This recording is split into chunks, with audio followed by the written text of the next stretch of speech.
अमरावतीच्या प्रादेशिक परिवहन कार्यालयाजवळील आवारात रोशन मातकर यांच्या मालकीची इमारत असून ज्ञानेश्वर ड्रायव्हिंग स्कूलचे संचालक योगेश प्रभुराव घुगे यांनी ती इमारत भाड्या तत्त्वावर घेतली होती.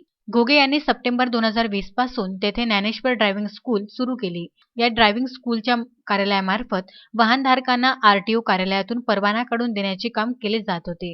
परंतु परवान्यासाठी वाहन चालकांना लागणारे फिटनेस सर्टिफिकेट ज्ञानेश्वर ड्रायव्हिंग स्कूलमध्ये बनवल्या जात होते. या गोरखधंद्याचा गाडगेनगर पोलिसांनी गुरुवारी अचानक धाड टाकून भंडाफोड केला आहे. वाहन परवान्यासाठी अधिकृत वैद्यकीय अधिकाऱ्यांमार्फत फिटनेस सर्टिफिकेट बनवणे आवश्यक असते, परंतु या कार्यालयातच फिटनेस सर्टिफिकेट तयार करून ते वाहन परवान्याच्या दस्तावेजात जोडले जात होते. या सर्टिफिकेटवर डॉक्टर वैभव गरकड MBBS यांच्या नावाच्या शिक्क्याचा वापर करण्यात आला होता. त्यामुळे हा प्रकार फसवणुकीचा असल्याचे पोलिसांच्या निदर्शनास आले. पोलिसांनी ज्ञानेश्वर ड्रायव्हिंग स्कूलच्या कार्यालयातून 4 शिक्के, एक संगणक व बनावट फिटनेस सर्टिफिकेटचे दस्तावेज जप्त केले आहे.